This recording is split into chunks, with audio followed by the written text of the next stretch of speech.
Assalamualaikum warahmatullahi wabarakatuh. Pada video ini kita akan membahas tentang tata laksana kepabeanan di bidang impor bersama saya Astrid Faradisti.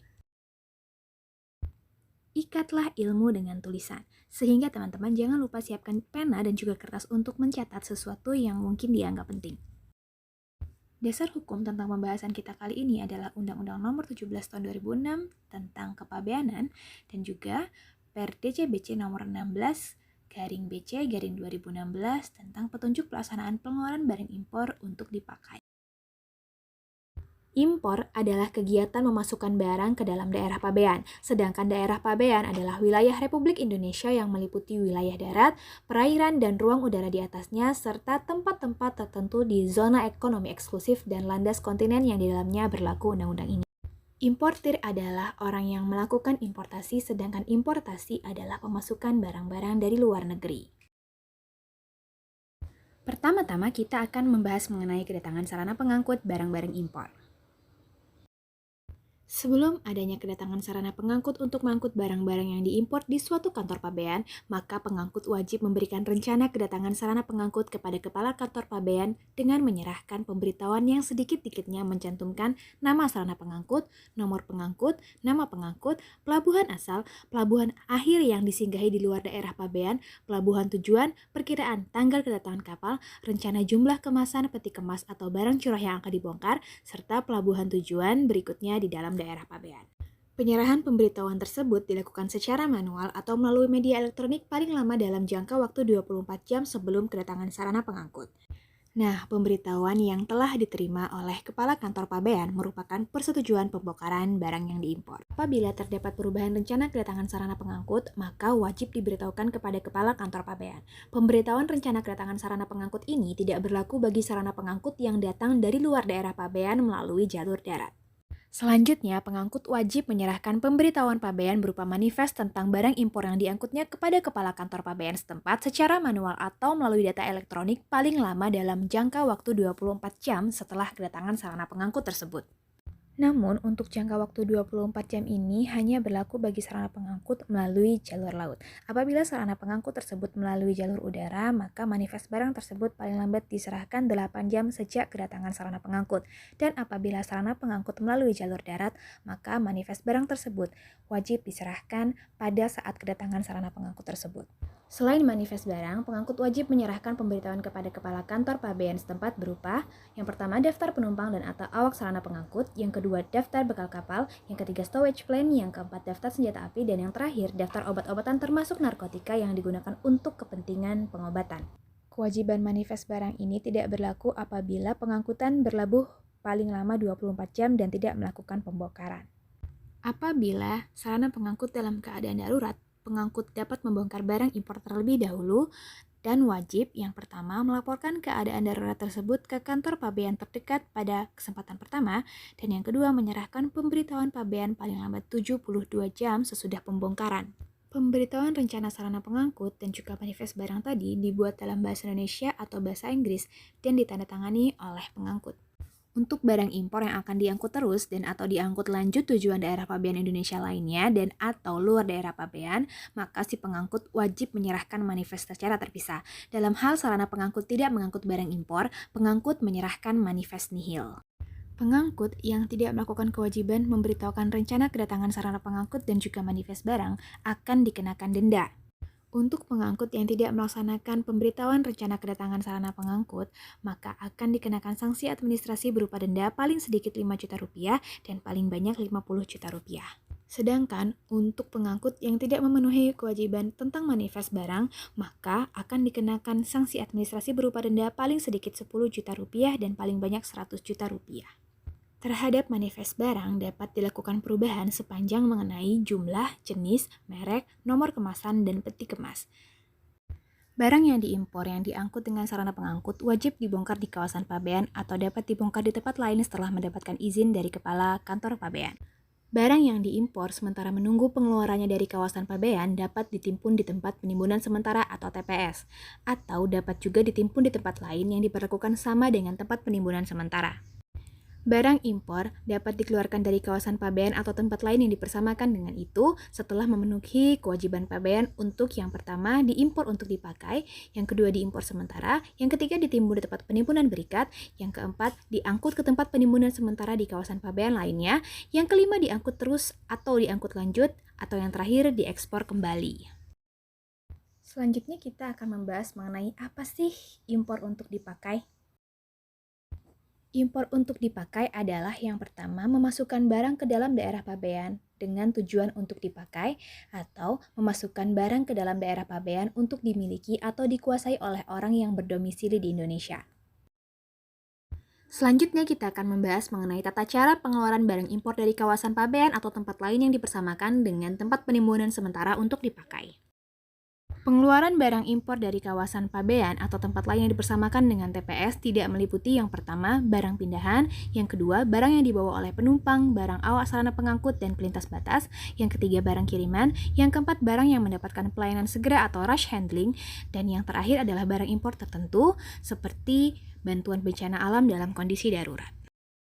Untuk dapat mengeluarkan barang impor dari kawasan pabean atau tempat lain yang diperlakukan sama dengan tempat penimbunan sementara dengan tujuan diimpor untuk dipakai, maka importir wajib menyampaikan yang pertama, pemberitahuan impor barang yang disingkat PIB atau dokumen pelengkap pabean.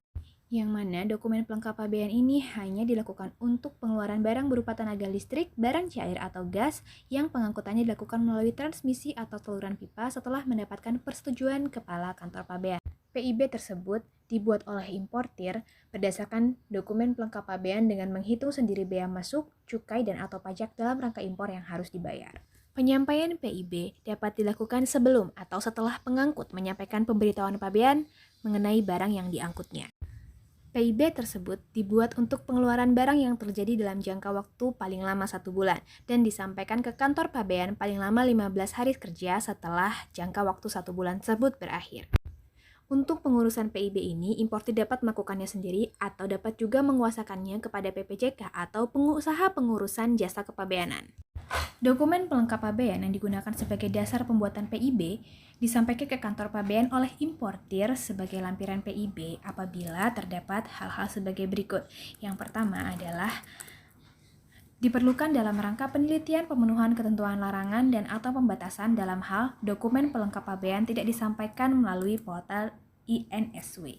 INSW ini adalah Indonesia National Single Window, yang mana dia adalah sistem nasional Indonesia yang memungkinkan dilakukannya suatu penyampaian data dan informasi secara tunggal. Kemudian yang kedua, dilakukan penelitian oleh pejabat yang menangani pemeriksaan dokumen sebelum pengeluaran barang, dan atau yang ketiga, dilakukannya pemeriksaan fisik.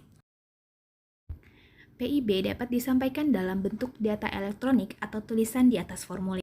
PIB dalam bentuk elektronik disampaikan melalui sistem PDE kepabeanan atau menggunakan media penyimpanan data elektronik.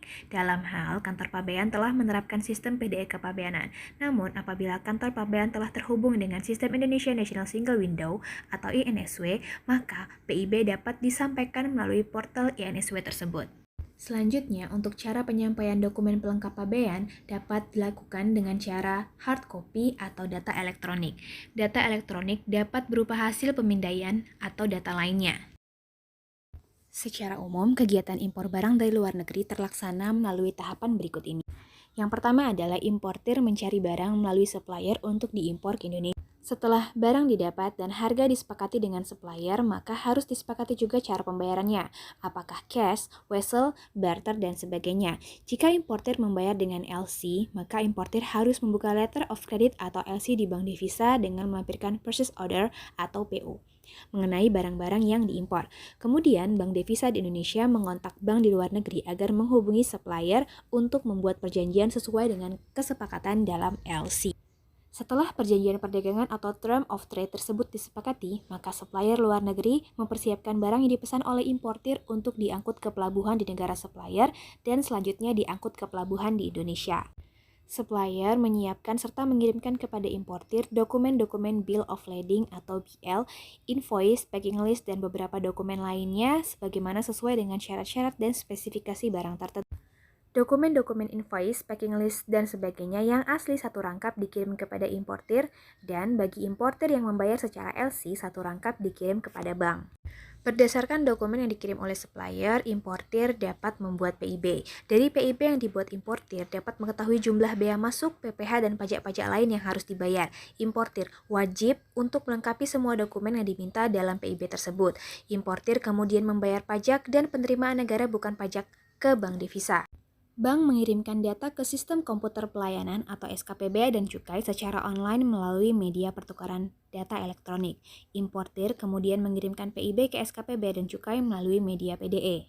Data PIB kemudian divalidasi kebenarannya oleh portal INSW. Dalam proses ini juga dilakukan verifikasi perizinan atau analyzing point terkait dengan lartas atau larangan dan atau pembatasan impor. Jika INSW menemukan kesalahan, maka PIB yang diajukan importir akan ditolak. Dalam hal ini, importir tersebut harus memperbaiki kembali PIB-nya. Bila validasi di INSW selesai, maka data PIB secara otomatis akan dikirim ke SKP Bea dan Cukai. SKP kembali melakukan validasi data PIB dan juga analyzing point. Jika data benar, maka akan dilakukan penjaluran. Nah, terdapat 3 penjaluran. Yang pertama adalah jalur merah, yang mana dalam jalur ini dilakukan pemeriksaan dokumen dan fisik barang. Yang kedua, jalur hijau, hanya dilakukan pemeriksaan dokumen. Dan yang terakhir adalah jalur prioritas, yang tidak dilakukan pemeriksaan seperti di jalur hijau dan juga jalur merah. Berikut adalah kriteria dari penetapan jalur. Untuk kriteria jalur merah adalah untuk yang pertama importir baru, yang kedua importir yang termasuk dalam kategori risiko tinggi atau high risk importir, yang ketiga barang impor sementara, yang keempat barang operasional perminyakan atau BUP golongan 2, yang kelima barang reimpor, yang keenam terkena pemeriksaan secara acak, yang ketujuh barang impor tertentu yang ditetapkan oleh pemerintah, yang kedelapan barang impor yang termasuk dalam komoditi berisiko tinggi dan atau berasal dari negara yang berisiko tinggi. Dalam kriteria jalur hijau sendiri adalah importir dan importasi yang tidak termasuk dalam kriteria sebagaimana dimaksud dalam kriteria jalur merah. Dan yang terakhir untuk kriteria jalur prioritas adalah importir yang ditetapkan sebagai importir jalur prioritas. Jika PIB terkena jalur hijau, maka surat persetujuan pengeluaran barang atau SPPB langsung diterbitkan. Namun, jika PIB terkena jalur merah, maka petugas Bea dan Cukai akan melakukan pemeriksaan fisik terhadap barang impor. Bila tidak ditemukan adanya pelanggaran, maka SPPB akan segera diterbitkan. Akan tetapi, bila ditemukan adanya pelanggaran, maka importir akan dikenakan sanksi sesuai dengan undang-undang yang berlaku. Setelah SPPB diterbitkan, maka importir dapat mendapat pemberitahuan dari Bea dan Cukai. Sementara itu, SPPB akan dicetak melalui modul PIB. Barang bisa dikeluarkan dari pelabuhan dengan melampirkan dokumen asli dan SPPB. Untuk pemeriksaan sendiri itu terdapat 3 pemeriksaan. Yang pertama adalah pemeriksaan biasa, yang kedua adalah pemeriksaan dengan alat high cost scan X-ray, dan yang terakhir adalah pemeriksaan di lapangan atau gudang importir. Untuk kriteria pemeriksaan sendiri itu terdapat 4. Yang pertama adalah sangat rendah, yang mana barang diperiksa di gudang importir atau importir jalur prioritas. Yang kedua adalah rendah, itu barang diperiksa 10%, dan sedang barang diperiksa 30%, dan mendalam barang diperiksa 100%. Nah, selanjutnya kita akan membahas mengenai impor sementara.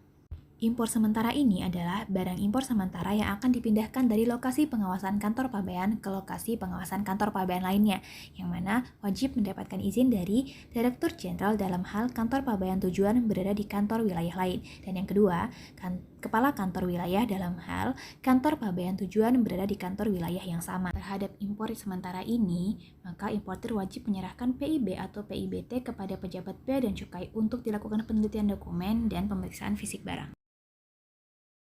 Selanjutnya kita akan membahas mengenai impor untuk tujuan ditimbun di tempat penimbunan berikat. Untuk pengeluaran barang impor dari kawasan pabean untuk dimasukkan ke tempat penimbunan berikat dilakukan dengan menggunakan pemberitahuan pabean BC 2.3. Importir wajib menyerahkan pemberitahuan penimbunan barang di tempat penimbunan berikat kepada pejabat Bea dan Cukai yang menguasai tempat penimbunan berikat untuk dilakukan penelitian dokumen dan diberikan persetujuan keluar. Pengangkutan barang impor dari kawasan pabean ke tempat penimbunan berikat dilakukan di bawah pengawasan pabean. Selanjutnya, untuk barang impor diangkut terus atau diangkut lanjut. Terhadap barang impor yang akan dikeluarkan dari kawasan pabean untuk diangkut terus, pengangkut wajib menyerahkan pemberitahuan tentang barang impor yang akan diangkut terus kepada pejabat di kantor pabean tempat pembongkaran barang. Terhadap barang impor yang akan dikeluarkan dari kawasan pabean untuk diangkut lanjut, pengangkut wajib menyerahkan pemberitahuan barang impor yang diangkut lanjut kepada pejabat di kantor pabean tempat pembongkaran barang. Pengangkutan barang impor dari kawasan pabean untuk diangkut terus atau diangkut lanjut dilakukan di bawah pengawasan pabean. Dan yang terakhir adalah barang impor untuk diekspor kembali.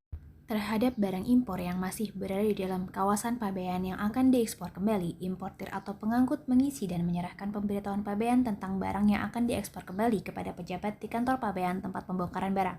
Pemuatan barang impor yang akan dikeluarkan dari kawasan pabean untuk diekspor kembali dilakukan di bawah pengawasan pabean. Selanjutnya kita akan membahas mengenai pembayaran. Untuk semua pembayaran berkaitan dengan kewajiban kepabeanan, semuanya dilakukan di bank, kecuali untuk hal-hal sebagai berikut. Yang pertama, tidak terdapat bank devisa persepsi. Yang kedua, untuk barang impor awal sarana pengangkut atau lintas batas dan barang penumpang, maka pembayaran dapat dilakukan di bea dan cukai. Nah, untuk pembayaran bea masuk dan PDRI dapat dilakukan dengan cara yang pertama pembayaran tunai, yang kedua pembayaran berkala. Pembayaran berkala ini hanya diberikan atas impor barang yang dilakukan oleh mitra utama kepabeanan yang merupakan importir produsen. Bea masuk, cukai, dan PDRI atas impor dengan pembayaran berkala wajib dilunasi paling lambat setiap akhir bulan setelah bulan pendaftaran PIB dengan ketentuan yang pertama, dalam akhir bulan jatuh pada hari Minggu atau hari libur nasional, maka pembayaran dilakukan pada hari kerja sebelumnya. Pembayaran atas importasi bulan November dan importasi sampai dengan tanggal 20 Desember dilakukan paling lambat tanggal 20 Desember dan dalam hal tersebut tanggalnya jatuh pada hari Minggu atau hari libur nasional, maka pembayaran dilakukan pada hari kerja sebelum tanggal tersebut. Dan untuk pembayaran importasi yang dilakukan setelah tanggal 20 Desember sampai dengan tanggal 31 Desember, maka dilakukan dengan pembayaran biasa. Sampai sini dulu pembahasan kita tentang tata laksana impor. Sampai bertemu di video yang selanjutnya. Terima kasih. Wassalamualaikum warahmatullahi wabarakatuh.